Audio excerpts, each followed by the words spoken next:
Les jardins monastiques médiévaux ont nourri l'Europe pendant 800 ans, utilisant un système que l'agriculture moderne a délibérément enterré. Les moines plantaient des cultures une fois et récoltaient pendant des décennies. Une seule plantation signifiait de la nourriture pour 20 ans, parfois plus. Ce n'étaient pas des mythes. C'étaient des pratiques documentées, consignées dans des textes comme la capitulaire de Charlemagne de l'an 800. Aujourd'hui, 95% des légumes nécessitent donc une replantation annuelle. Vous plantez, vous récoltez, vous achetez des graines chaque année.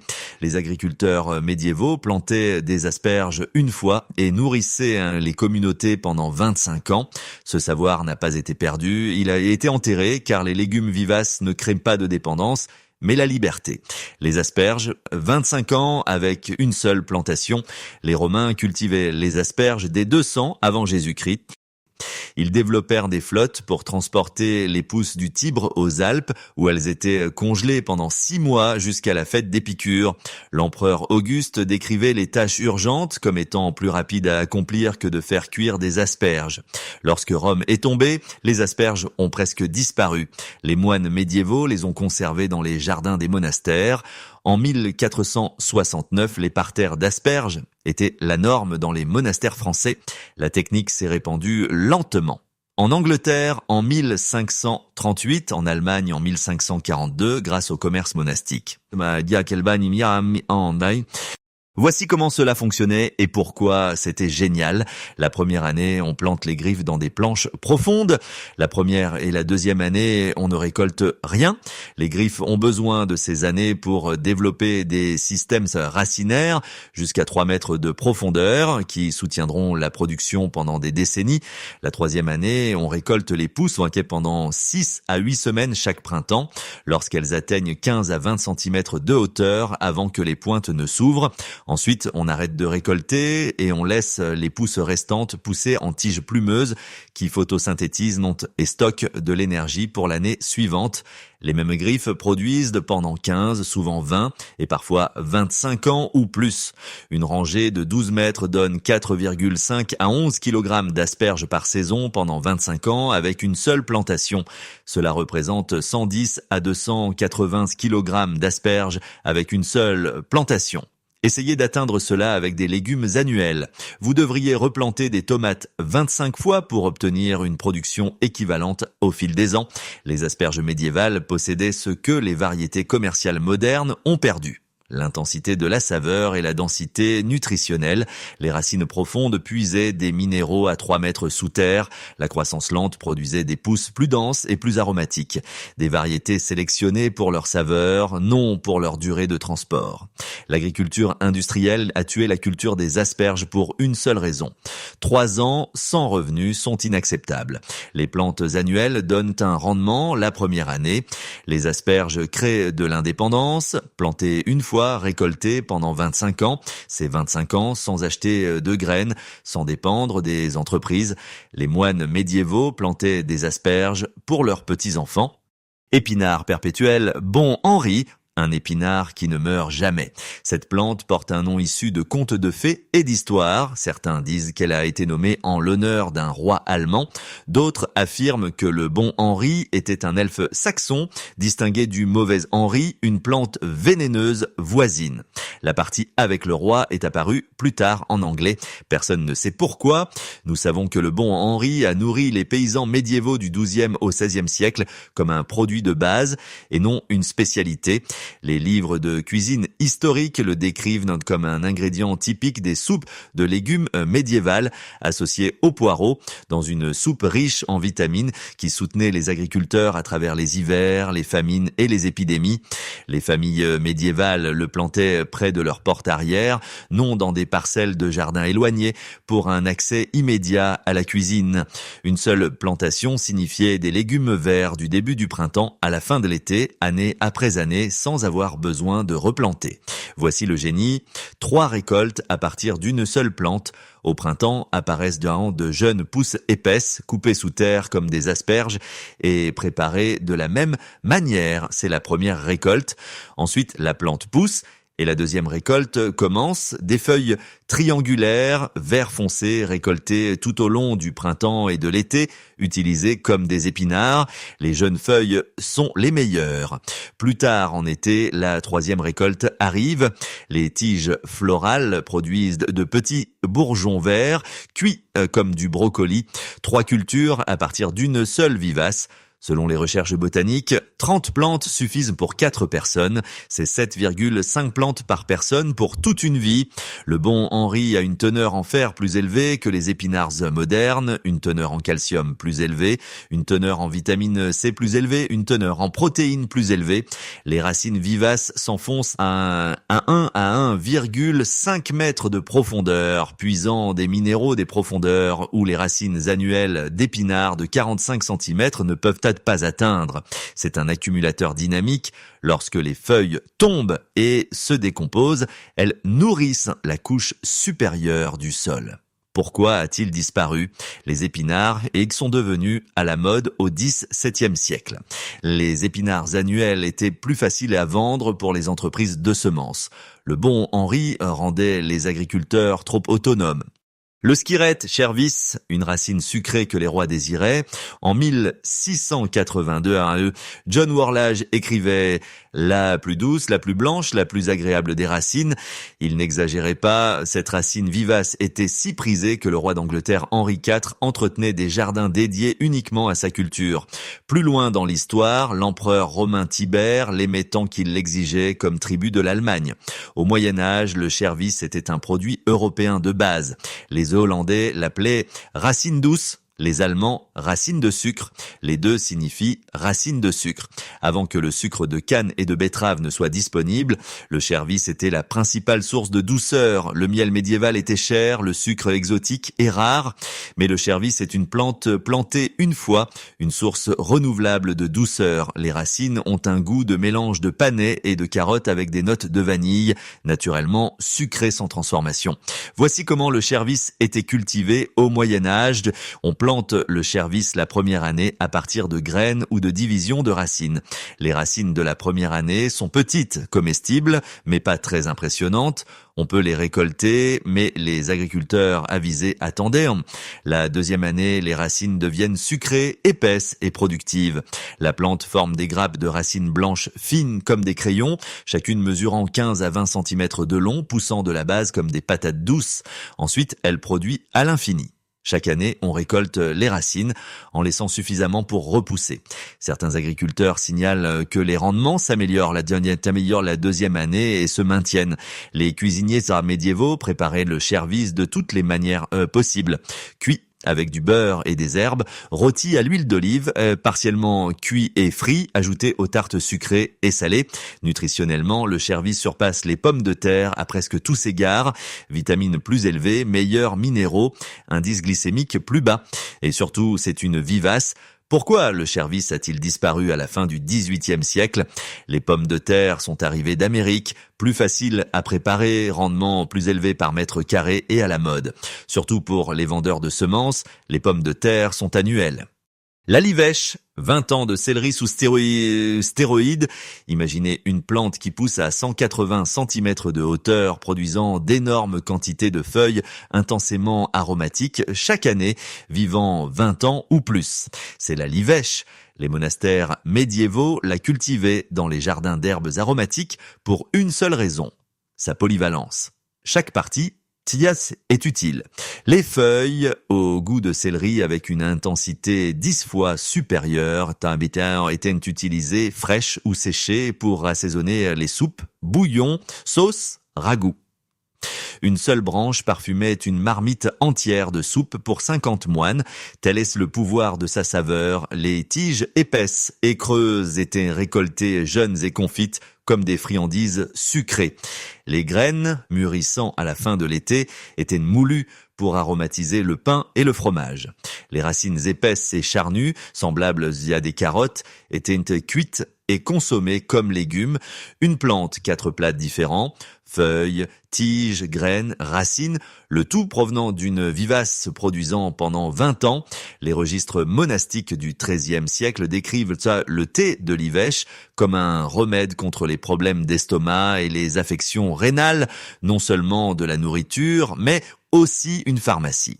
La plante entière contient des huiles essentielles, aidant à la digestion, réduisant les ballonnements, agissant comme un diurétique doux. Les moines médiévaux l'utilisaient pour se soigner eux-mêmes et les communautés locales. Les Romains connaissaient la livèche sous le nom de lusticum, probablement parce qu'elle poussait abondamment en Ligurie, en Italie. Ils l'utilisaient largement en cuisine.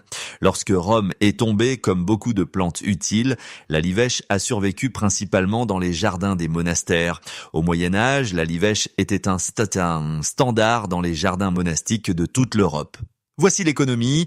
Une plante de livèche mature pousse à 180 cm de hauteur, s'étendant sur 90 cm de largeur, produisant d'énormes quantités de feuilles annuellement. Un seul plant pouvait assaisonner les repas familiaux pendant des décennies. Pour égaler la production de 20 ans d'une seule plante de livèche, il faudrait acheter du céleri chaque semaine pendant 20 ans. Pour $8, vous achetez des racines de livèche une fois, vous les plantez, vous récoltez pendant 20 ans. Le rhubarbe, une plante qui vous survivra. Voici une vraie histoire de jardinier. Mes parents avaient de la rhubarbe sur l'ancienne propriété, plantée par ma grand-mère. Elle doit avoir 50 ans et produit toujours. Ce n'est pas une exagération, c'est la rhubarbe. Les Européens médiévaux valorisaient les racines de rhubarbe, principalement pour leurs propriétés médicinales. La plante est originaire d'Asie et pendant des siècles, la racine de rhubarbe a été un remède cher et importé, utilisé comme laxatif et aide digestive. Au XVIe siècle, les Européens ont découvert quelque chose. Les tiges acidulées sont comestibles. Pas les feuilles, qui contiennent des niveaux toxiques d'acide oxalique, mais les tiges épaisses rouges ou vertes qui apparaissent au printemps. Lorsque cette utilisation culinaire s'est répandue, la rhubarbe est devenue un aliment de base européen. Le génie de la rhubarbe réside dans son indestructibilité. Plantez un rhizome dans un sol riche et bien préparé, en plein soleil. Ne récoltez pas la première année, laissez-la s'enraciner. La deuxième année, récoltez légèrement, quelques tiges permettant à la plante de prendre de la force. La troisième année, la plante est mature et vous pouvez récolter abondamment. Ensuite, elle produit 2,2 à 4,5 kg de tiges comestibles par saison pendant des décennies, dans des conditions idéales, 50 ans ou plus avec une seule plantation. La rhubarbe tolère le froid extrême. En fait, elle a besoin d'hiver froid pour bien prospérer. La plante meurt complètement en hiver et toute la partie aérienne se fane. Au printemps, lorsque la température du sol augmente, de grosses pousses émergent du rhizome et poussent rapidement en tiges massives. Elle est pratiquement indestructible une fois établie. Sécheresse, la rhubarbe survit, négligence, la rhubarbe prospère, les parasites et les maladies sont rarement un problème. Pourquoi la rhubarbe a-t-elle survécu alors que tant de vivaces ont disparu ? Parce qu'elle a un profil de saveur unique qui ne peut être facilement remplacé, trop caractéristique pour être éliminé. Acidulée, fruitée, complexe, rien n'a le goût de la rhubarbe. De plus, elle est si peu exigeante que même les jardiniers modernes, ignorant des systèmes vivaces, peuvent maintenir la rhubarbe en vie.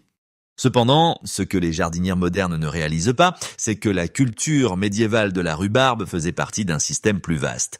Les monastères plantèrent la rhubarbe à côté des asperges, des épinards perpétuels, du chervis, de la livèche et d'autres vivaces. Ils concevaient des jardins pour produire pendant de nombreuses générations. Une seule plantation nourrissait les moines pendant des décennies. Les jardiniers modernes plantent de la rhubarbe, puis l'entourent d'annuels qui meurent chaque année. Ils ne voient pas le schéma. Les moines médiévaux le voyaient. Artichauts, production infinie par division.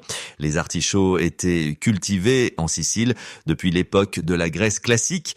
Les Grecs les appelaient cactos et mangeaient à la fois les feuilles et les inflorescences qui étaient déjà améliorées par rapport aux formes sauvages. Les Romains appelaient ce légume cardis, ce qui nous a donné la plante apparentée de l'artichaut espagnol, le cardon. Mais l'artichaut tel que nous le connaissons a été perfectionné au Moyen-Âge. Au XIIe siècle, les artichauts étaient mentionnés dans le livre d'agriculture d'Ibn al-Awwam à Séville.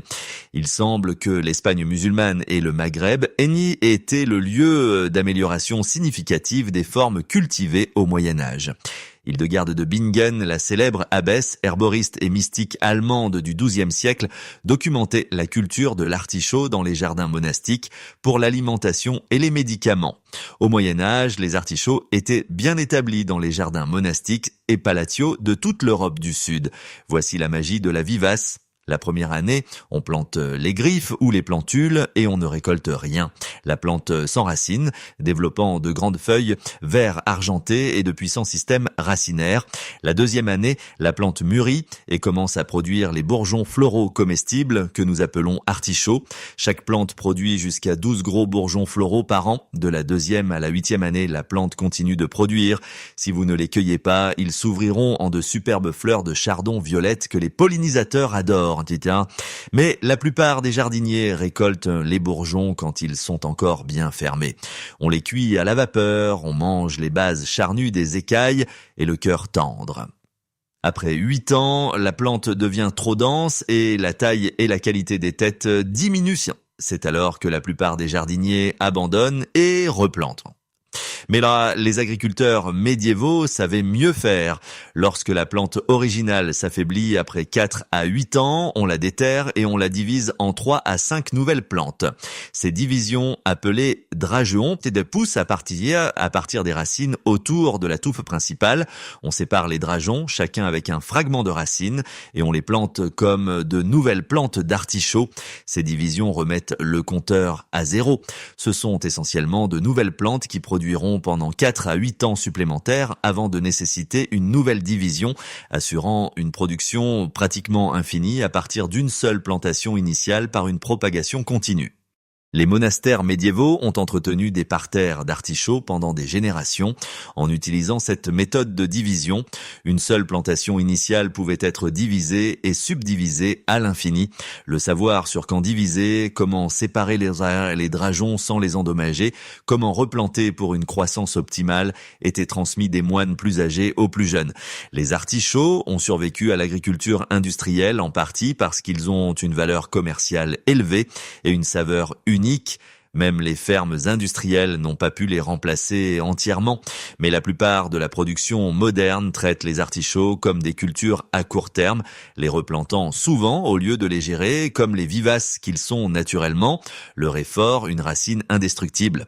Les jardiniers sont mis en garde contre le réfort avec 5 mots, difficiles à enlever une fois établis. C'est pas une blague, c'est un avertissement. Le réfort est si vivace, si persistant, si impossible à tuer que les jardiniers quartiers médiévaux le plantaient dans les recoins des jardins monastiques où rien d'autre ne pousserait. Seul pauvre, planté du réfort, il prospérera. Ombre, le réfort ne s'en soucie pas. Sécheresse, il survit. Négligence, il se propage. Plantez un morceau de racine de réfort une fois, juste une fois. Un morceau de racine de 15 cm de long. Enfoncez-le dans le sol à un angle de 45 degrés. Ensuite, il pousse éternellement. Chaque année, vous pouvez récolter de grosses racines piquantes et les râper fraîches, obtenant un condiment intense et antibactérien qui dégage les sinus et éveille les papilles. Les herboristes médiévaux utilisaient le réfort à la fois comme aliment et comme médicament. Racines fraîches racines fraîches pour la saveur, conservées dans du vinaigre pour le stockage hivernal, utilisées médicalement pour les affections respiratoires, comme digestif, comme cataplasme pour les douleurs articulaires. Une plante de réfort établie se propage agressivement. Les racines poussent profondément et largement, envoyant de nouvelles pousses dans des cercles de plus en plus larges. Chaque morceau de racine laissé dans le sol pendant la récolte peut potentiellement donner naissance à une nouvelle plante. C'est pourquoi les jardiniers sont avertis de le contenir, planter dans un pot enterré ou utiliser des barrières racinaires. Sinon, le réfort colonise le jardin. Le défi n'est pas de faire produire le réfort, mais de le contenir. Les Les jardiniers médiévaux utilisaient cette agressivité stratégiquement. Ils plantaient le réfort dans les recoins des jardins, dans les sols pauvres, le long des murs, dans des zones où les légumes cultivés avaient des difficultés. Le réfort remplissait ces espaces et fournissait des racines piquantes année après année, sans aucun entretien. Pourquoi le réfort a-t-il survécu alors que tant de vivaces sont disparus ? Parce qu'il est littéralement impossible de le tuer facilement. Même l'agriculture industrielle a renoncé à tenter d'éliminer le réfort des fermes. Labourez-le, il repoussera. Pulvérisez des herbicides, certaines racines survivront.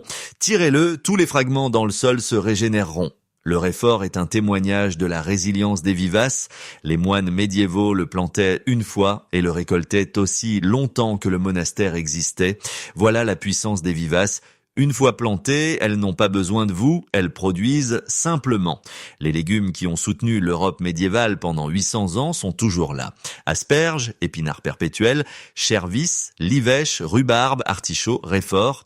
Cette culture, une seule plantation, des décennies de récoltes. Les moines médiévaux les plantaient et nourrissaient les communautés pendant des générations. L'agriculture moderne plante des annuels et crée une dépendance vis-à-vis des entreprises. Le choix ne concerne pas le Moyen-Âge et la modernité, il concerne la dépendance et la souveraineté. Chaque griffe d'asperge est une déclaration d'indépendance de 25 ans. Chaque plant d'épinards perpétuel à votre porte est la liberté de ne plus jamais acheter d'épinards. Chaque livèche dans votre jardin, c'est 20 ans d'assaisonnement autonome. Les agriculteurs médiévaux ont fait leur choix. Ils ont choisi la liberté. Quel sera votre choix ? La connaissance était là tout le temps, resteront là.